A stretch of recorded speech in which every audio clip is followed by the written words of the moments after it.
Welcome to Inspiring Innovation, where your host, Sean Frost, is joined by experts in the manufacturing industry to discuss bringing big ideas to life. Join us every episode for a deep dive into manufacturing trends, processes, innovation, and how to be successful in the ever-changing world of manufacturing.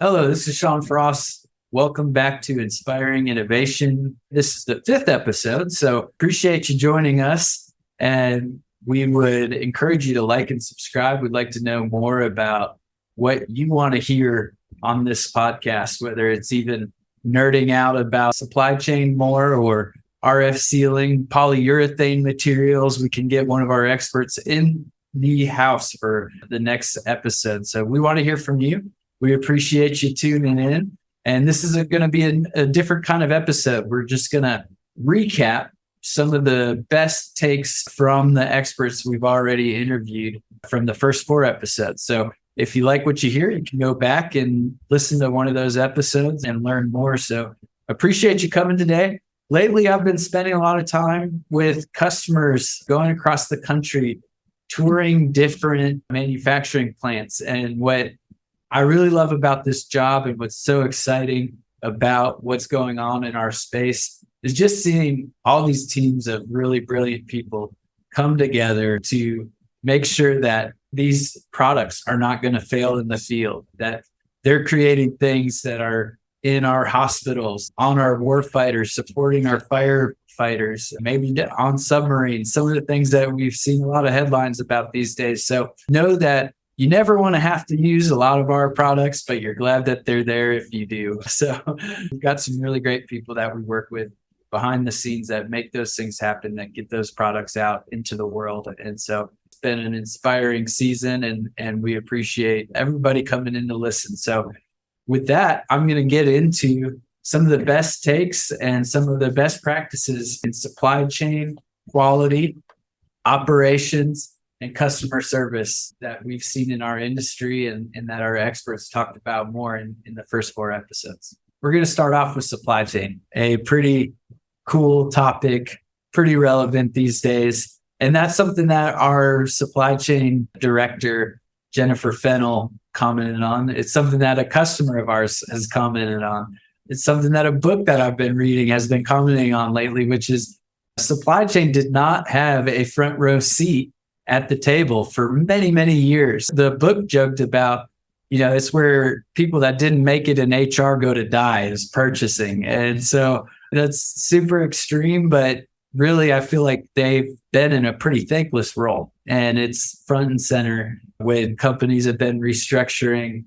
Supply chain is staying at the top because it's a very, very important profession, and they're finally getting the credit that they're due. And so some of the things that we learned from Jen, basically how to mitigate risk, having, best practices, accountability and collaboration, making expectations clear with their suppliers up front, anticipating problems early, and communicating options for our customers to solve those things. So they've done a really great job working with our IT department to optimize our processes.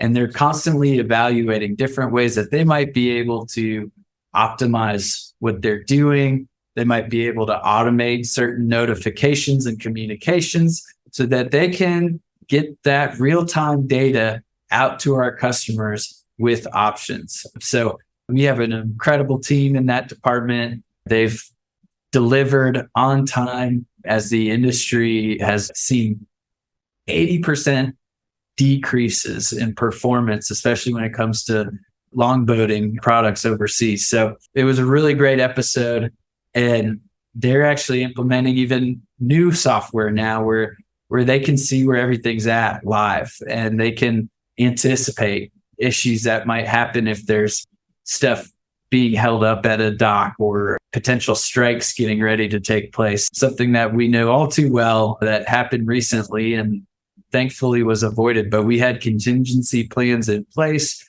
We communicated to our customers, these are some things that are going to potentially be facing us, and it could lead to delays, but this is what we're doing about it. So one of the things that Jen and her team do really well is they set their expectations for our raw material suppliers, and they grade them by their performance. And when one of our suppliers isn't meeting the criteria that they clearly laid out, then it leads to a conversation. And that could be viewed as a negative thing, but Jen's approach and her team's approach is really about collaboration and partnership. And so I think that speaks well to what will take us forward in the future of this industry, is not beating each other up over mistakes that were made, but figuring out, is there something that Polo can do to better serve you and help you hit your goals and your timelines and your issues and your struggles. So I thought that was really unique to hear from Jen, our director of supply chain.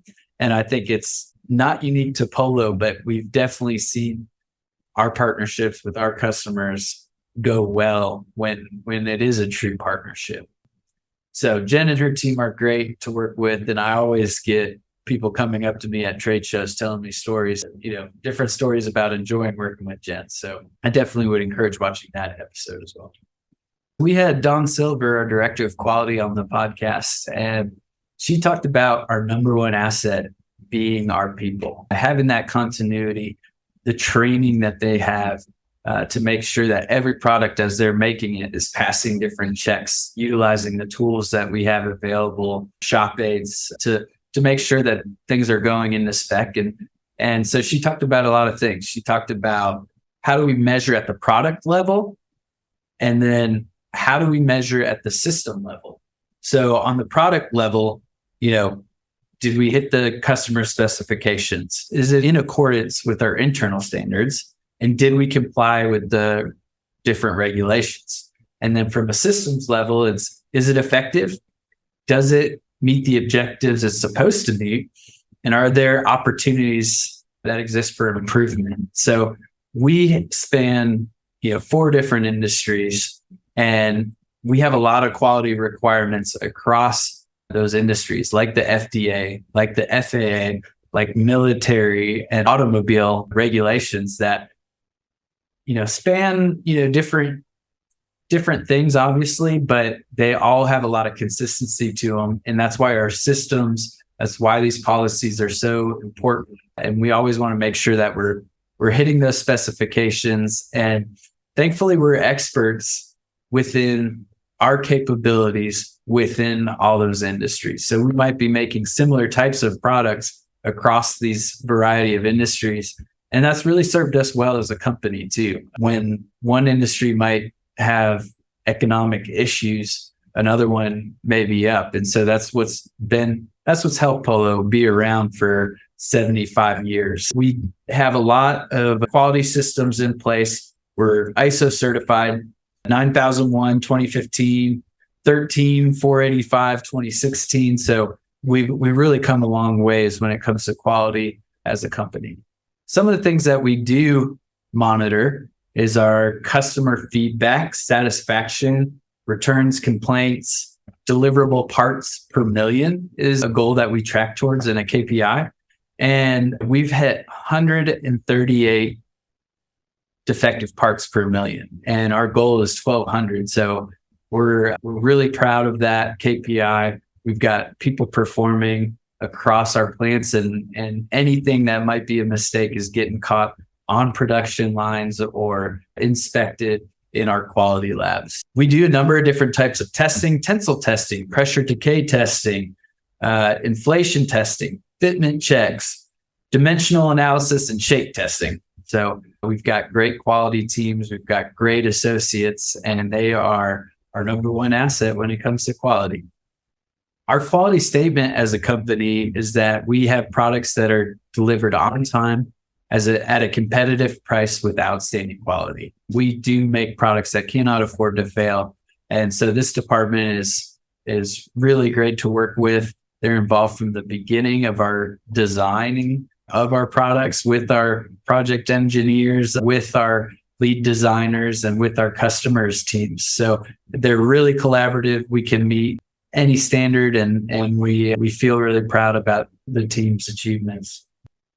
One story I want to tell about quality that happened recently was we were meeting with the customer, and then we were going to another location where their samples were being made. It was a really cool deal because we were worried the sample wasn't passing the test, the quality test that had been put in place. And so we got our teams together. It was unique that we happened to be with the customer. So we got their engineer on the line working with our engineer, and we all sat around in this room, and somewhere communication got mixed up about what the testing specs were. So thankfully we were testing to higher standards than were required for the part, for the pressure that this bag was going to need to hold for how long. And so we found out that's what the issue was. And so we got to go test it according to the right parameters with our customers with us. And it passed the test. And it was a really fun opportunity to problem solve live with everybody involved. And that's what I mean when I talked to you earlier, just seeing the teams of people that bring these products to life and get them out into the world. Our second guest on the podcast was Brian Weber. He's our Chief Operating Officer and somebody that embodies our business. Really been with the company a long time, always encourages any prospective customer or current customers to come take the tour of our plant, and really any tour of any plant that you can ever get your feet into. It's amazing to see the different capabilities, the different processes, the way that things are made. And so he had so many stories about how we have launched and scaled products. One of the most recent success stories for Polo Custom Products was a urine management device that we worked with a large OEM on. This is a $20 billion company, and they said that we helped them launch and scale this product faster than any product in the history of their company. And they said, that they asked us to do the impossible, and we rose to the occasion. And that happened multiple times in multiple ways. So this project started for us in 2019. We figured out how to produce this, how to make it manufacturable, how we could scale it. And it was a complex product. And then when the machine was in-house, it went really well. We got it out into the field. And then once it got to the field, once it was used in the ICUs, it was highly popular.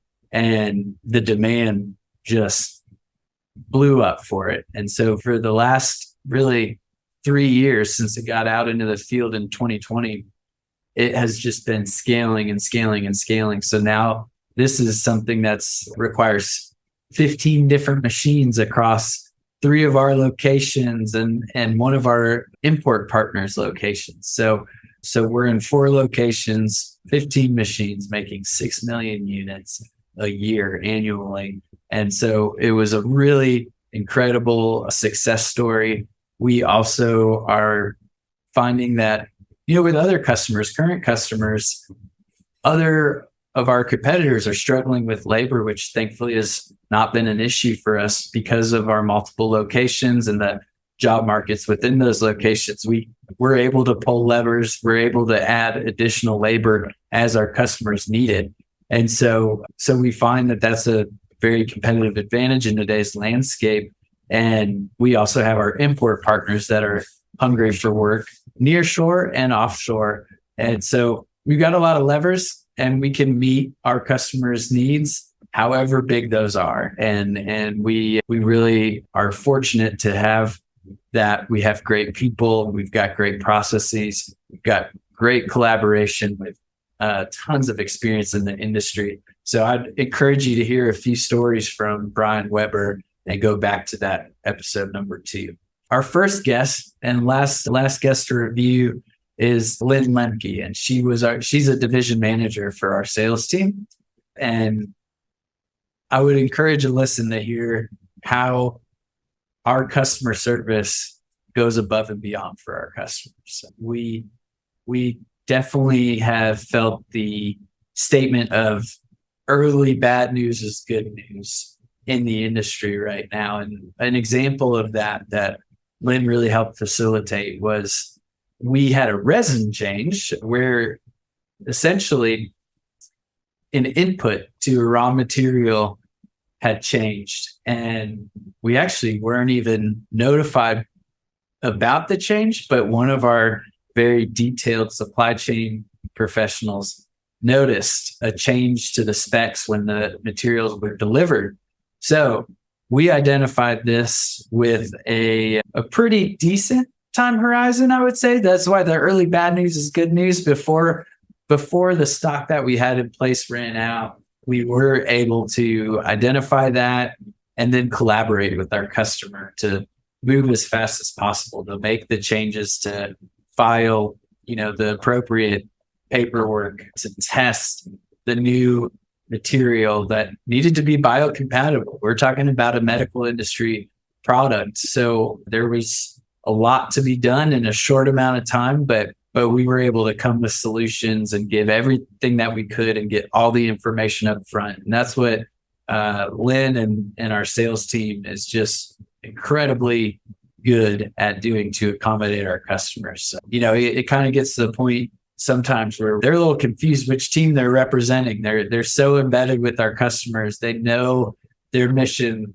their values, what their success is measured by, that they got to remember, which team they're working for. If they've got the Polo Custom Products shirt on or some other medical OEM that they are deeply embedded in and great partners with. So I think that's a theme that goes across all of the different podcasts and the experts that we've talked to, is really the level of partnership Polo Custom Products provides, the level of expertise and experience that they bring to your team. Because when it comes to these huge launches, these huge scales, you've got to get these things right up front.